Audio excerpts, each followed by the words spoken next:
Hello viewers, வணக்கம். நம்முடைய பர்வின் கிச்சனில் இன்றைக்கி சுண்டைக்காய் குழம்பு பற்றி நம்ம பார்க்க போகிறோம். அதுக்கு தேவையான பொருட்கள் என்னென்ன பாருங்கள். பச்சை சுண்டைக்காய் இந்த ஒரு கப்புக்கு வச்சுருக்கேன். தேவைக்கேற்ப மசாலா எடுத்து வச்சுக்கொள்ளுங்க. அதாவது மசாலா மஞ்சத்தூள், தனியா, ஜீரகம், சோம்பு, இது எல்லாம் கலவையான ஒரு மசாலா. இது எடுத்து வச்சுக்கொள்ளுங்க. தாளிப்புக்காக வெந்தயம், கடுகுளுத்தம்பருப்பு, ஜீரகம் எடுத்து வச்சுக்கொள்ளுங்க. புளி ஒரு 50 கிராம் போல் புளி எடுத்து வச்சுக்கொள்ளுங்க. தேவைக்கேற்ப உப்பு, தேங்காய், வெங்காயம், தக்காளி, பச்சை மிளகாய், தேவைக்கேற்ப எண்ணெய், கொத்தமல்லி, கருவேப்பிள்ளை. இது எப்படி செய்யலான்னு பார்க்கலாம். தேங்காய் எடுத்து வச்சுக்கொள்ளுங்க. பாதியில் பாதி அளவு தேங்காய் எடுத்து வச்சுக்கோங்க. எப்படி செய்யலாங்கிறது காட்டுறேன், பார்ப்போம். பாருங்கள், நம்ம சுண்டைக்காய் குழம்பு செய்கிறதுக்காக எல்லா பொருட்களையும் தயார் செய்து வச்சுருக்கோம். என்னென்னங்கிறது மறுபடியும் காட்டுறேன், ஒரு வாட்டி பார்த்துக்கொள்ளுங்க. வெங்காயத்தை கட் பண்ணி வச்சுருக்கோம். பெரிய பெரிய வெங்காயமாக 3 வெங்காயம் கட் பண்ணி வச்சுருக்கோம். பச்சை மிளகாவை நேராக கீரல் போட்டு வச்சுருக்கோம். தக்காளி 3 தக்காளி, பெரிய பெரிய தக்காளியில் 3 தக்காளி கட் பண்ணி வச்சுருக்கோம். சுண்டைக்காவை பார்த்தீங்கன்னு சொன்னால் அங்கே பாருங்கள், இப்படி நடுவில் ஒரு கீரல் போட்டு தண்ணிக்குள்ளே போட்டு அலசி ஒரு கப்புக்கு எடுத்து வச்சுருக்கேன். எல்லா சுண்டைக்காயும் நடுவில் கீரல் போட்டு நான் எடுத்து வச்சுருக்கேன். பாருங்கள், வெல்லம் அப்போ அதை நான் உங்களுக்கு சொல்லலை, ஒரு சிறிய துண்டு வெல்லம் எடுத்து வச்சுக்கொள்ளுங்க. கொத்தமல்லி எல்லாம் கட் பண்ணி வச்சுருக்கோம். புளியை நல்லா கறந்து சாராக எடுத்து வச்சுருக்கோம். தேங்காய் அரைச்சி வச்சுருக்கோம். எல்லாம் தயார் நிலையில் வச்சுருக்கோம். வாங்க செய்யலாம். எப்படி செய்யலாங்கிறது காட்டுறேன், பாருங்கள். அடுப்பை பற்றி கொள்ளுங்க.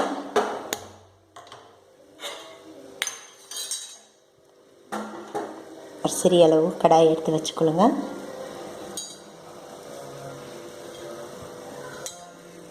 இந்த சட்டி காயட்டும். நம்ம தேவையான அளவு இங்கே பொருள்கள் எல்லாம் வச்சுருக்கோம். நல்லா எடுத்து செய்வோம். அதற்கு முன்பாக, அதாவது இந்த மாதிரியான புளிப்புத்தன்மை உள்ள உணவுகள் நம்ம சமைக்கும்போது எப்போவுமே மண் பாண்டத்தில் சமைக்கிறது ரொம்ப நல்லது. பார்த்துக்கோங்க. என்கிட்ட அது இல்லாத காரணத்தினால நான் அந்த அலுமினிய சட்டியில் செஞ்சு காட்டுறேன் உங்களுக்கு. உங்ககிட்ட அலுமினிய சட்டிகள் இல்லாமல் அது போக இந்த மண் பாண்டங்களில் சட்டிகள்லாம் இருந்ததுன்னா அதில் சமைச்சிங்கன்னா இன்னும் உடம்புக்கு ரொம்ப நல்லது. அது மட்டும் இல்லாமல் இந்த மாதிரியான புளிப்புத்தன்மை உள்ள பொருட்கள் அலுமினிய சட்டியில் செஞ்சாலும் செஞ்சு முடித்ததுக்கப்புறம் பார்த்தீங்கன்னு சொன்னால் ஒரு சில்வர் கிண்ணத்தில் மாற்றி வச்சிடுறது ரொம்ப நல்லது. அதாவது சட்டியில் ஆக்கிட்டு நம்ம உணவு பரிமாறினதுக்கப்புறம் நைட்டுக்காக மீதி வைப்போம் இல்லையா, அப்படி வைக்கிற டைமில் பார்த்தீங்கன்னு சொன்னால் அதை சாப்பிட்டு முடித்த உடனே ஒரு சில்வர் கிண்ணத்தில் எடுத்து மூடி வைக்கிறது ரொம்ப நல்லது. ஏன்னா அலுமினியத்தில் வச்சோன்னா உப்பு, புளிப்பு அதிகமான இது ஒரு விதமான ஒரு அதில் உள்ள கோட்டிங்கெல்லாம் கலந்து வரும். பார்த்துக்கோங்க. அதனால் அந்த மாதிரி சமையல்கள் செய்யும்போது மண்பாண்டங்களில் செய்கிறது இன்னும் நல்லது. பார்த்துக்கோங்க. பாருங்கள், ஒரு 4 ஸ்பூன் போல் நம்ம ஆயில் போட்டிருக்கோம்.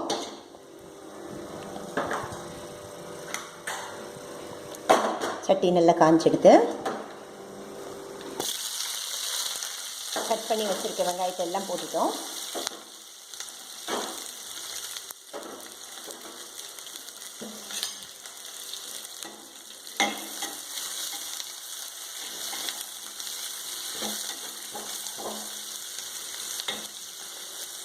நல்லா வெங்காயத்தை வதக்கணும்.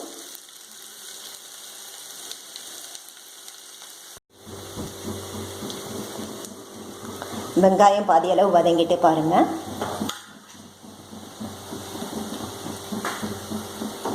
தக்காளி ஆட் பண்ணிடுவோம்.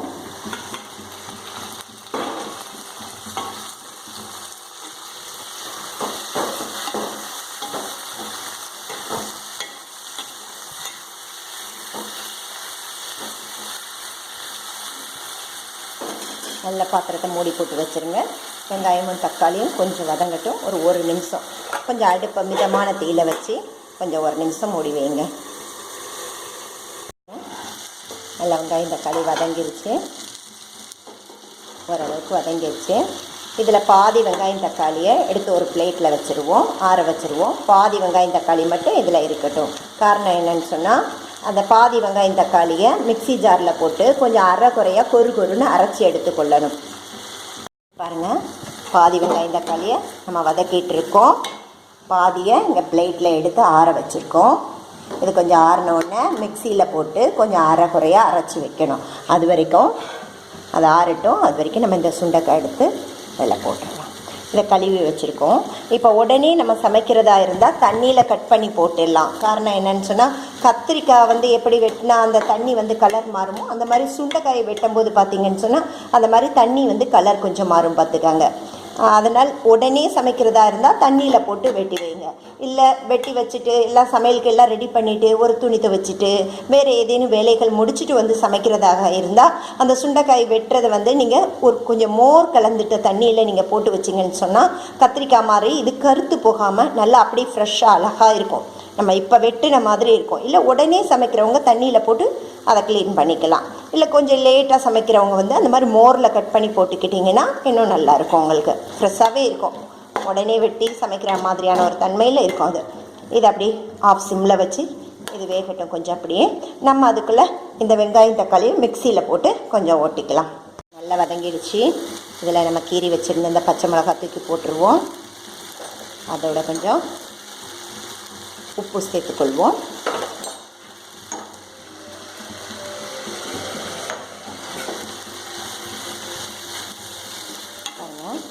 சுண்டைக்காய் நல்லா வதங்கி வருது. இந்த பச்சை சுண்டைக்காய் வந்து வயிற்றுக்கு ரொம்ப நல்லது, பார்த்துக்கோங்க. பாருங்கள், அரைச்சி வச்சுருக்க தக்காளி வெங்காயம் இதையும் அதோட கொட்டிடுவோம். ஓகேங்களா? எல்லாம் சேர்த்து ஒன்றா வதக்குறோம் நம்ம. அதாவது நம்முடைய உடம்புல பார்த்தீங்கன்னு சொன்னால் இனிப்பு எந்த அளவுக்கு இருக்கோ, புளிப்பு எந்த அளவுக்கு சேருதோ அந்த அளவுக்கு இந்த கசப்பும் சேர்த்துக்கொள்வது ரொம்ப நல்லதுன்னு சொல்கிறாங்க. நம்ம வந்து சுண்டைக்காய் மாதிரி பொருள்கள் வந்து அநேக பேர் சாப்பிட்றதில்ல. ஒரு சிலர் தான் இதை விருப்பமாக எடுத்துக்குவாங்க. ஒரு சிலர் என்ன செய்ய அப்படிங்கிறதுக்காக சாப்பிடுவாங்க. அப்படி இல்லாமல் கொஞ்சம் ருசித்து நீங்களும் சாப்பிட்டு பாருங்கள். அதுக்கு தகுந்த மாதிரி நல்லா செஞ்சு சாப்பிட்டோம்னா நல்லா இருக்கும். புரியுதுங்களா? நான் காட்டியிருக்க இந்த மெத்தடில் செய்யுங்க, ரொம்ப நல்லாயிருக்கும் காரக்குழம்பு. அது மட்டும் இல்லாமல் குழந்தைங்க கூட சாப்பிடுவாங்க அந்த குழம்பை, அந்தளவுக்கு நல்லாயிருக்கும். பாருங்கள், அந்த வெங்காயம் தக்காளி சுண்டைக்காய் பச்சை மிளகாய் எல்லாம் எண்ணெயில் வதங்கி நல்லா வற்றி வருது, பார்த்துக்கோங்க. இப்போ இது வேகிறதுக்காக நம்ம கொஞ்சம் தண்ணி ஆட் பண்ணிடுவோம். தண்ணி கொஞ்சம் ஆட் பண்ணியிருக்கோம். இது மசாலா கலவை, குழம்பு மசாலா, தனியா, மிளகாய்த்தூள், மிளகாய், தனியா, மஞ்சள், ஜீரகம், சோம்பு, இது இவ்வளோ ஒன்றா அரைக்கப்பட்ட குழம்பு மசாலா தூள். இதில் ஒரு 3 ஸ்பூன் போட்டு அப்படியே மூடி வச்சுருங்க கொஞ்சம் நேரத்துக்கு. அந்த தண்ணியில் சுண்டைக்காய் நல்லா வேகட்டும். அதுக்கப்புறம் நம்ம அந்த புளி தண்ணியெல்லாம் ஆட் பண்ணலாம். ஏன்னா இப்போவே நம்ம புளி தண்ணி ஊற்றிட்டா அந்த சுண்டைக்காய் வேகாது, பார்த்துக்கோங்க. எண்ணெயில் வதங்கினது பத்தாது, கொஞ்சம் வலுவாக இருக்கும். கொஞ்சம் தண்ணியில் வெந்ததுன்னா இன்னும் நல்லா பஸ்பமாக வெந்துடும். கொஞ்சம் நம்ம 1 கிளாஸ் போல் தண்ணீர் ஊற்றி மசாலா தூள் ஒரு 3 ஸ்பூன் போட்டு அப்படியே மூடி வச்சுருவோம் ஒரு 5 மினிட்ஸ். பாருங்கள், சுண்டைக்காய் நல்லா வெந்துக்கிட்டு இருக்கு. வெந்துருச்சு, நல்லா கொதிச்சிட்ருக்கா, நல்லா வெந்துருச்சு பாருங்கள். இன்னும் 1 நிமிஷம் இருக்கட்டும். அந்த டைமுக்குள்ளே நம்ம இந்த குழம்புக்கான தாளிப்பு வேலைகளை செஞ்சுருவோம்.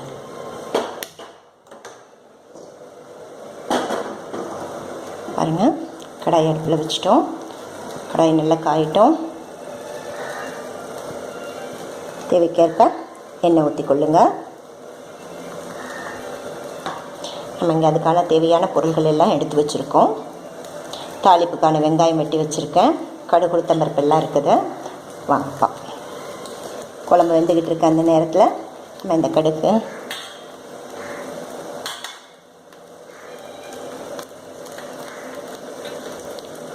வெடிக்கட்டும்.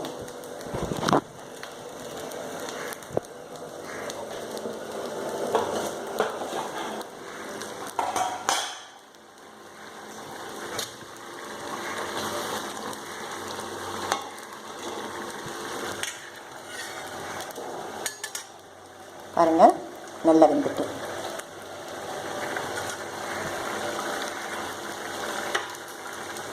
சுண்டைக்காய் நல்லா வெந்துருச்சு. அதுக்குள்ள இங்கே கடுகு வெடிக்குது பாருங்கள். வெங்காயத்தை தட்டிடுவோம். புளிக்குழம்பு, காரக்குழம்பு, சுண்டைக்காய் குழம்பு எல்லாத்துக்குமே பார்த்திங்கன்னு சொன்னால் இந்த வெந்தயம், ஜீரகம், வெங்காயம், கடுகு உளுத்தம் பருப்பு இதெல்லாம் போட்டு தாளிப்பு கொட்டினோம்னா அதோட ருசியே தனி, அதோட வாசமும் தனியாக இருக்கும். இன்னும் அந்த வெந்தயம், ஜீரகம் இதெல்லாம் ஒன்றா சேரும்போது அந்த கலவை வந்து ரொம்ப ஒரு ருசியை கொடுக்கும், வாசனையும் கொடுக்கும். வெங்காயம் உருவட்டும். அதுக்குள்ளே நம்ம இங்கே எடுத்து வச்சுருக்க புளி தண்ணியை எடுத்து சுண்டைக்காய் வெந்துட்டு இல்லையா, வெந்து வற்றிட்டு பாருங்கள், அதில் ஆட் பண்ணிடுவோம். அதாவது நான் 50 கிராம் அளவுக்கு புளி காட்டியிருந்தேன் உங்களுக்கு. வீட்டில் பெரியவங்களோ இல்லை குழந்தைகளோ இருக்கிற இடத்துல புளிப்பு கம்மியாக சேர்க்கணும்னு நினைக்கிறவங்க உங்களுக்கு தகுந்த மாதிரி சேர்த்துக்கொள்ளலாம். நாங்கள் கொஞ்சம் புளிப்பு அதிகமாகவே சாப்பிடுவோம், அதனால் நான் உங்களுக்கு 50 கிராம் காட்டியிருக்கேன். உங்களுக்கு தேவைக்கேற்ப எடுத்துக்கொள்ளுங்க. புளி தண்ணி ஊற்றிட்டோம், கொஞ்சம் கொதிக்கட்டும், அதுக்கப்புறம் தேங்காய் ஆட் பண்ணிடலாம். அது வரைக்கும் இதை அப்படியே மூடி வச்சுருங்க. வாங்க இங்கே வெங்காயம் வதங்கிட்டா பார்க்கலாம்.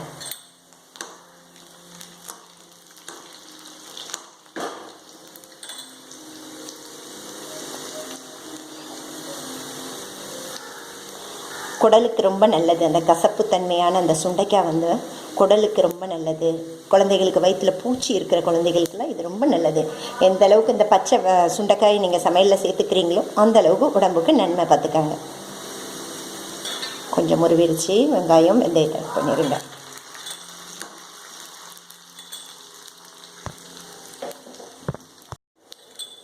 கடுகு, வெங்காயம், வெந்தயம் எல்லாம் நல்லா முருவிரிச்சு பார்த்துக்கோங்க. இதோட ஜீரகம் கொஞ்சம் ஆட் பண்ணிடுங்க. கருவேப்பிலை கொஞ்சம் ஆட் பண்ணிடுங்க.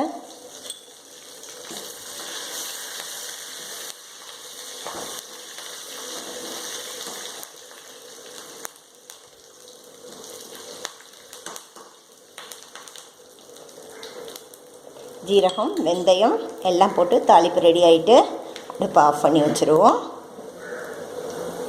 அடுப்பு ஆஃப் பண்ணிவிட்டேன். வாங்க சுண்டத்தில் பார்ப்போம். பாருங்கள், குழம்பு நல்லா கொதிச்சுட்டு தேவைக்கேற்ப நம்ம அதுக்கு புளி தண்ணி போட்டிருந்தோம். இந்த புளிச்சாறை நம்ம முதவே போட்டோன்னா சுண்டைக்காய் வேகாது. அதனால் கொஞ்சம் தண்ணீர் ஊற்றி வேக வச்சுட்டு அதுக்கப்புறம் புளி தண்ணி ஊற்றிருக்கோம். இப்போ பாருங்கள், நம்ம ஏற்கனவே எடுத்து வச்சுருக்கோம் இல்லையா, இந்த வெல்லம் இருக்குது இல்லையா, ஒரு துண்டு வெல்லம் இருக்குது இல்லையா, அதை போட்டுருங்க. அதில் நல்லா நசுக்கிட்டு அப்படி நல்லா நசுக்கிட்டு அதில் போட்டு அப்படியே கரைச்சி விட்ருங்க. புளிப்பு, உரப்பு, இனிப்பு, இது கசப்பு எல்லாம் ஒன்றா சேர்ந்த ஒரு அருமையான ஒரு கலவையாக இருக்கும் இந்த குழம்பு. சாப்பிட்டு பாருங்கள், செய்து பாருங்கள், சாப்பிட்டு பாருங்கள். உங்கள்ட்ட ஒவ்வொரு விஷயங்களையும் எனக்கு கமெண்ட்ஸில் கொடுங்க. பாருங்கள், தேங்காய் 2 கோப்பைக்கு அரைச்சி வச்சுருக்கேன்.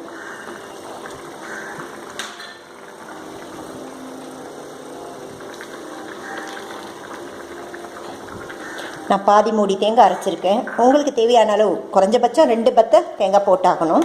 நான் பாதி மூடி அரைச்சி ஊற்றிருக்கேன்.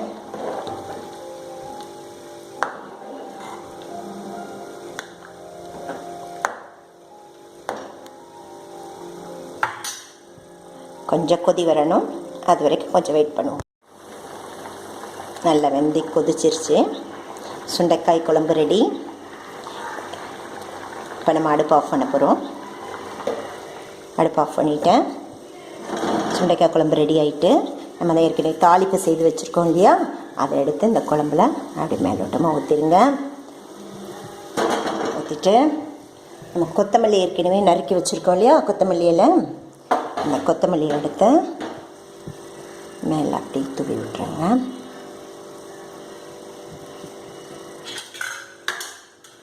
ருசியான சுண்டைக்காய் குழம்பு ரெடி. பச்சை சுண்டைக்காய் காரக்குழம்பு ரெடி. செய்து பாருங்கள். இது பற்றின கருத்துக்களை கமெண்ட் பாக்ஸில் எனக்கு கொடுங்க. இதை செஞ்சு பார்த்துட்டு உங்களுக்கு பிடிச்சிருந்ததுன்னா லைக் பண்ணுங்கள், ஷேர் பண்ணுங்கள், கமெண்ட் பண்ணுங்கள். பர்வீன் கிச்சன் சேனலுக்கு சப்ஸ்கிரைப் பண்ணுங்கள். தேங்க்யூ ஃபார் வாட்சிங்.